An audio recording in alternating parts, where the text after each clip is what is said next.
I try to free my mans, you try to fry yours at Ralo fam goon. Young Thug and Ralo is going after it, and I ain't gonna lie. There's nothing, and I mean nothing, that's going to top how low this is going to go, because this is going to get pretty petty now, bro. And the DA's office got to be clapping their hands for this crap. But let's go. See, the difference between me and you is when your friend said you didn't lie. You actually told on real people. You said that somebody actually did something that they was arrested for. I made an honest mistake saying we sold Lil Wayne weed to try to prove to the detectives that we wasn't beefing with him. See the difference? And let's not forget, you told Fonny you would take the stand on me and Lucci in our case to get out of jail. I ain't never heard that before. I ain't gonna hold you. Because Ralo said this, well, B, I lied to the feds for real, and you still called Lil Baby and told him to cut me off because I wasn't right. So now you're going to have to go through what me and Gunna went through, and we weighed on that gospel album too, twin. Now you're supposed to spell it T-O-O-O. And if y'all want, we could go through this paperwork, but I'll put it at the end because that's really what y'all care about. But Thug has said this. This motion got filed because the detective lied. It said I made a mistake. It back at a police car. Stupid. That never, ever happened. And then so, you know, that got put out there. And what he highlighted was right here, right? It say Jeffrey Williams, and it says, however, same also places Mr. Williams' character in issue by being locked in a police car and having information on a murder case. You probably shouldn't have highlighted that part. Like, bro, you should have highlighted the top part right there where it literally says that Detective Quinn announced his wrongful belief that he met Jeffrey Williams in the back of a police car concerning the murder case. That's what you should have highlighted, but somebody ain't helping you there. We go to Ralo stuff right here, and what he highlighted, I'm just going to read it now because y'all ain't really finna care about that stuff at the end. But what it says is, and this is page 1 of 2. This is the stuff that I had read as well, and I ain't going to lie. Ain't nothing wrong with paying somebody to take the rap. Anyways, it says reference is made form the information given by Davis to be deemed chicanery, DA, search of FBI database, for both subject mentioned and above proffer remains unknown. Surveillance was established of information given to agents. Both locations and both stash houses, drug houses was discovered abandoned. I ain't gonna lie, that's kind of hard though. Yo, hey, look, hey, we already cleared this out, bruh. Y'all remember that scene on The Departed where the detective coming in, he like, call your mother for supper. And then he hand the freaking phone to the dude, and he's like, "Mo, I'm not coming home for supper." And then they burn the house down. That's what it sounded like freaking Ralo did. But anyways, then it says, grounds does not exist to grant Davis information to be truthful. I mean, if y'all can't accept that Ralo was lying, bro, and it's in paperwork that he was lying, then I don't know what more could convince y'all. Because it says right here, specifically the information given did not help the United States to identify nor locate the individuals mentioned in the illegal narcotics trafficking described above. Then it says lacks credibility. Davis stated that his plug, aka drug supplier, was dead, which led him into trafficking marijuana. Davis refused to answer questions about April 17, 2018, after being found in the cargo bay of the airplane with the product marijuana on board. Davis refused to answer questions in the above interview on June 6, 2018 after presenting false information to the government. Ralo, I don't get why you didn't highlight that part too. Like, that's pretty freaking big right there. But it is what it is. And then S.A. McLeod and TFO Johnson escorted Davis to the building and spoke with him. S.A. McLeod identified who he was and TFO Johnson was. Davis stated that he had seen McLeod's name on something recently, but did not divulge the source of this. McLeod recorded the interview and a copy of the recording and placed basically Ralo into ATF vault evidence, or placed this stuff in the ATF evidence. But let's really break down what's going on.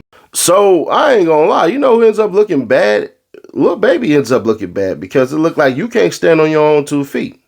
Now, am I saying that's true? Hell to the nah. There's some stuff that probably gonna hit the internet that's gonna say 2 people in particular ain't cool anymore anyway, so we'll wait on that one and then we'll get back to this video. But as far as Ralo goes and as far as Young Thug go, they've been not being cool for years. This ain't nothing new. Them niggas ain't never liked each other, bro. So there's that. But here's where stuff get real odd body. Ralo not wrong for defending himself. In his paperwork, nobody cares to read this part. But in his paperwork, it says he basically gave up some BS that wasn't true. That he lied. When is lying? Like, I gotta understand this part. When is lying a problem?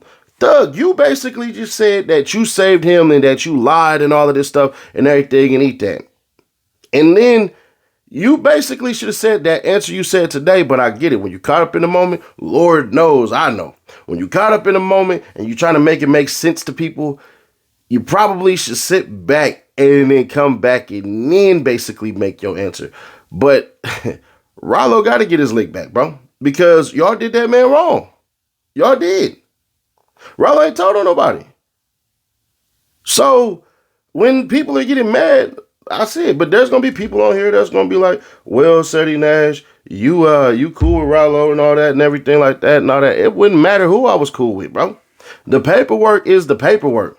It is what it is. But I find it interesting that Thug responded to him out of all people. Because there's other people saying stuff he ain't respond to.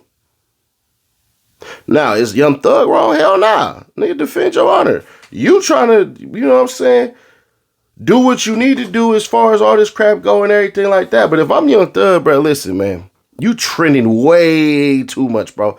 Only a couple of things is going to happen. And I pray to God you ain't dumb enough to do the first one.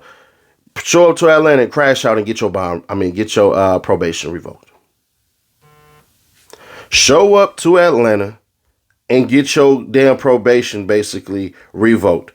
All this crashing out, all this stupid stuff that you doing, bro, online, you might as well go through it with the whole entire thing. You might as well. You might as freaking well. Because if you don't, then what are we doing? Everybody battling with words. So I ain't gonna hold you. Leave that be. Leave that be. But I get it. Right? Like sometimes people you don't like, when they say something, oh, nah. Hell to the, we ain't doing that one because, nah. So I get everybody. I ain't gonna cap. I get Ralo's standpoint. I get Young Thug's standpoint. Who's wrong in this instance? Nobody. Then everybody. Nobody, then everybody.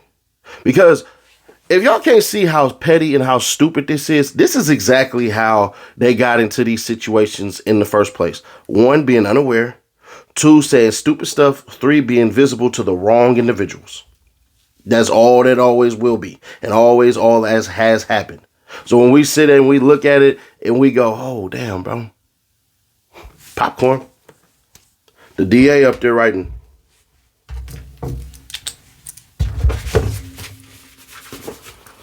Oh, yeah. Screenshot. Because if anything happened to anybody and there's a text with anybody's name, you're all going down. If there's a text and something happens to somebody behind this shit, y'all all going down. All of y'all. You know who remains? The bloggers. The people who talk crap. The ones who decided to stay out and throw stones. And we seen YSL Mondo make a video and he pushing freaking forklifts. Congrats to that, bro. But if you was really part of the lifestyle of you want to work a 9 to 5, you don't jump back on the internet. Let me know if y'all want me to make a video on that one. Because I got a whole lot to say. And it probably ain't going to go the way that everybody wants to. Some people may be like, well, Seti Nash, you don't like Buddy and all this stuff and everything like that. It ain't got nothing to do about that. When you say you don't want to live a certain life, you had to live that life. But it is what it is, man. As far as Ralo and Young Thug go, they ain't gonna like each other and they don't like each other. And it didn't take this for it to be this. But, whoo, boy, the streets of Atlanta, bro. I ain't gonna hold you. People are talking and only one person is in the A. One person had to get out the A. Young Thug. What you did and all this crap you did about gunning,